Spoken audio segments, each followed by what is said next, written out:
A video on positive videos.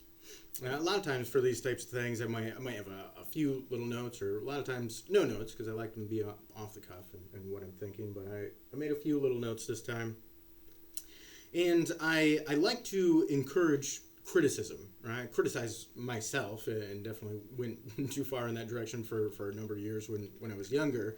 And you develop a capacity for it, and I find it good and useful trying to correct course and learn what's true and get understanding. That's what drives me for the most part. And I like to get criticism from others as well, and I've done different things in that direction personally. I've literally sent out surveys before to friends and had them do psychology profiles on myself and kind of see if I was rating myself correctly and that type of thing. So when I took office, the people that were working here, I had intermittent and maybe every other month, something like that, approximately one-on-ones where we would sit down and go over what they thought I was doing right, what they thought I was doing wrong, what they thought was going well, what they thought was going poorly, and what they would adjust for, what they were expecting, these types of things. And those were useful. I think they were a good idea to do at the time. And then I transitioned. I might have done them too long. And then I transitioned to Friday morning staff meetings, and now we're alternating those with executive meetings and an all-staff meeting. And then I like to consider those things to try to adjust to make things better, to course correct in some way. Because if you're not having good feedback loops, especially negative feedback loops that tell you you're going too far in one direction, then things can go off the rails. And that idea of encouraging the feedback loops, I think, is important.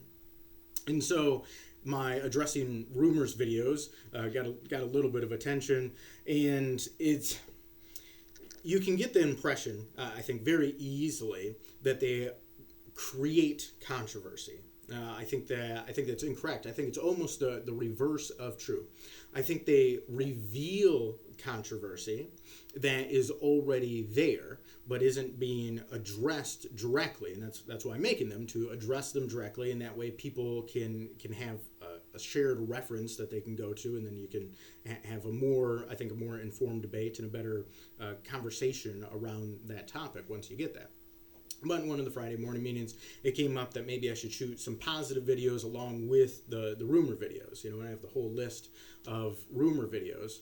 And so that seems reasonable, and that's why I haven't shot any rumor videos in 2 weeks, because I've been thinking about the positive videos, because I made up a list. Actually, here it is.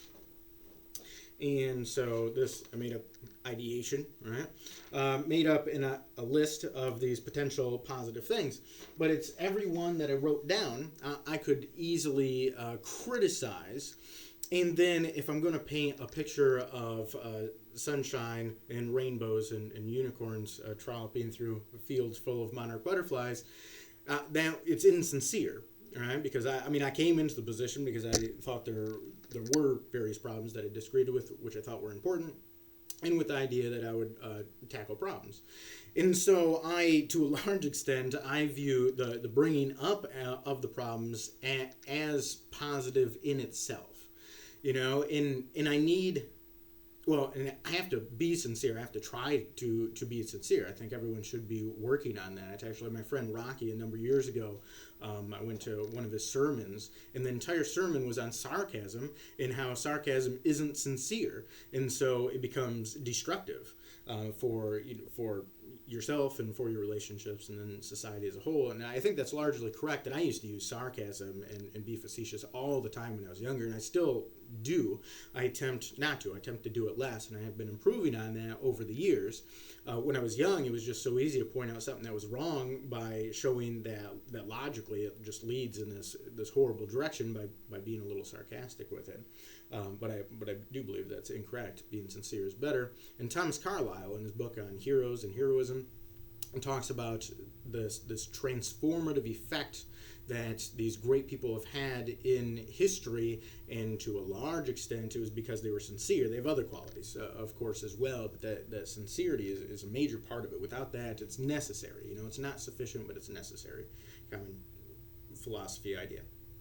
And so bringing up the problems, revealing them, I see as a positive thing, because there's a difference between appearance and substance. You can put lipstick on a pig, but it doesn't actually, change the substance of it being a pig. And I have no problem, getting dressed up in certain circumstances. I tend not to. I like to wear vests, but I kind of burnt out in this job after a while, and I've been wearing vests less, especially when I gained weight and I didn't want to buy larger vests. But that, I like substance, and so I don't like false appearance. The idea of painting outside with the underneath not being strong. And sometimes, the maintenance guys were doing some painting at the cemetery, and some of the walls aren't in good shape, but they're painting over them so they look better when they're white. But we should consider replacing that part anyways, because it's a substance that's really going to matter, especially over time.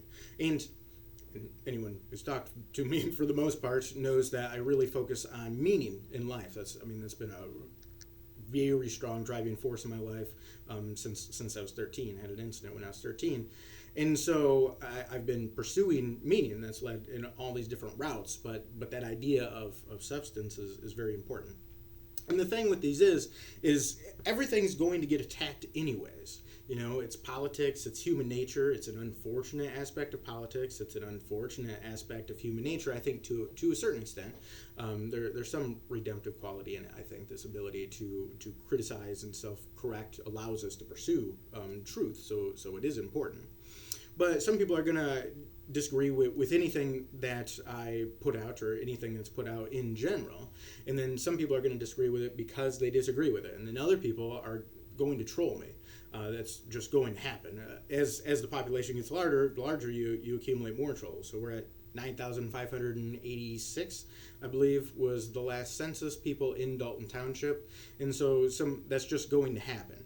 So putting out fully non-controversial information is going to be, I think, kind of impossible. Now, people might comment on some and not comment on others, but that's really just kind of that lacking feedback mechanism, because some people are still going to go talk about it poorly with other people, and that's fine.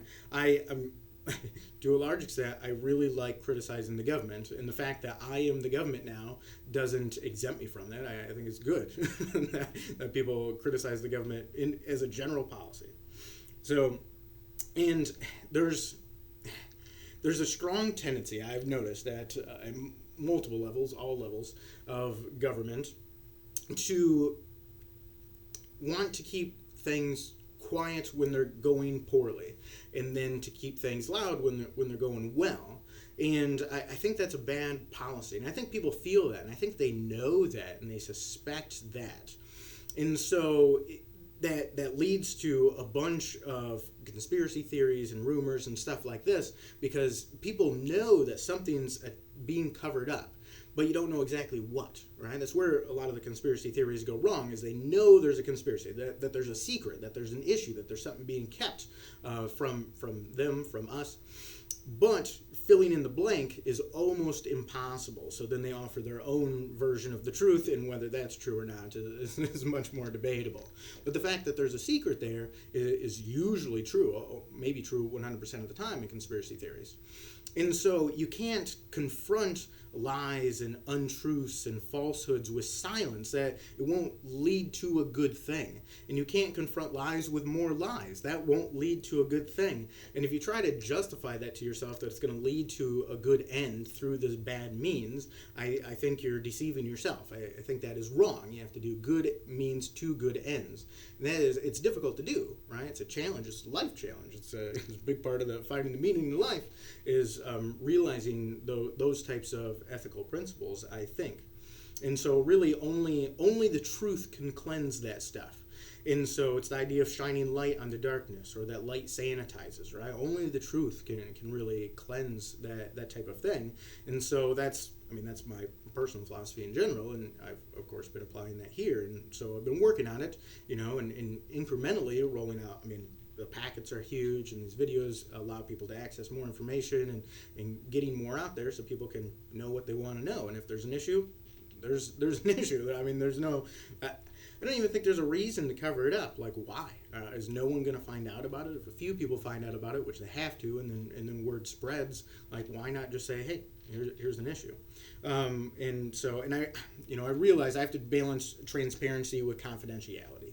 And sometimes I definitely border that because I'm so far on the side of transparency.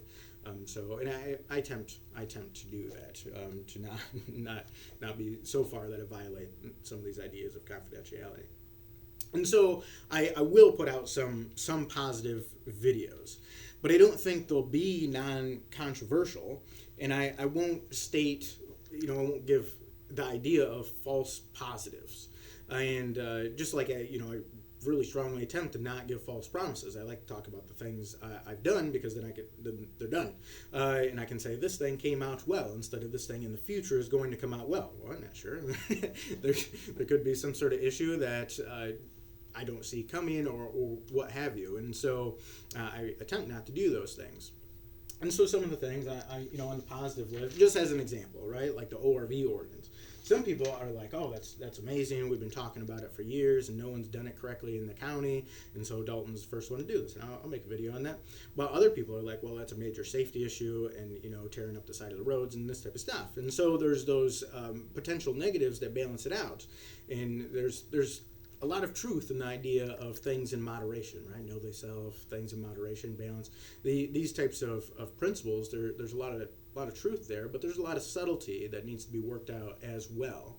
And so I'll make some positive videos, but I'll be sincere with my thoughts and my perspective on them and how they've gone. And so I think it's very important. And then I'll start moving out these addressing rumor videos again. I wanted to take. I like to think about things and digest things and try to not be reactive in the moment and also over longer periods of time. Obviously, sometimes you have to act on things quickly because there's time frames. But this one, I took a couple of weeks to try to let it sink in, think about it, write some notes, write some lists, and just think about the approach on this. Because initially, I was going to just shoot all of the rumor videos, and I'll keep going with those, but I'll try to intersperse them with some of these things that I think are positive.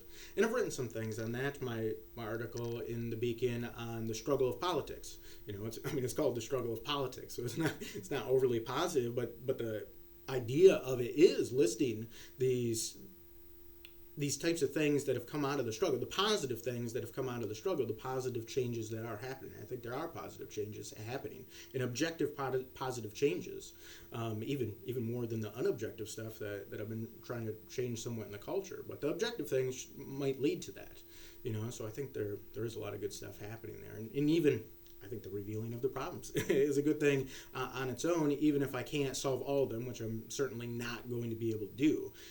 I'm approaching. I think I'm just a few months away from being halfway through, from being 2 years in, and only 2 years left to go. And I'm gonna attempt to the extent that I can, not start any large things at the end, like in that last year that I can't wrap up for the next person coming in, and leave them in the middle, which then could cause a shift and an instability that I don't think is good. And so I'm trying to plan for that idea of that transition too. And so I hit things very strongly and fairly aggressively, but I think in such a way that things were balanced and change is happening by bites instead of just me redoing everything all at once, which would create too much instability. So you really have to balance those things out. And history teaches that lesson, I think, very strongly over and over again, with some great examples. And so that's my take on the positive videos, and so I'll start putting those out along with the addressing rumors, along with the briefings and the debriefings for the meetings, along with the meeting recordings themselves. And so a lot of information available, and soon one of those, right, like the false promise things, but this should be a true promise because I have it confirmed. We'll have the updated audiovisual system hopefully in August, even with all the logistical issues that are occurring in the world. Hopefully that gets put in place in August, and then we'll have better audio and better video, and hopefully all of that comes out in that very positive way that I'm speaking about it now. And so that would be great. And then they'll be easier to view, because I know the audio is not great on those recordings, and the visuals aren't great on them either. So it's hard to see the details, maybe who's exactly speaking. And so once we get that worked out, I think it'll be even easier for people to access information in that way. So there's a lot of positive stuff, and there'll be more information coming out with in this style, with this philosophy. So if anyone has any questions, thoughts, ideas, comments, concerns, feel free to reach out. My direct line at the office is area code 231-332-6700, or email supervisor@daltontownship.org. Or if someone, there's two emails, which I think just the supervisor one would work. But there's also a name version, so you can email jeffrey.martin@daltontownship.org too. It goes to my same email. Anyways, until next time, bye.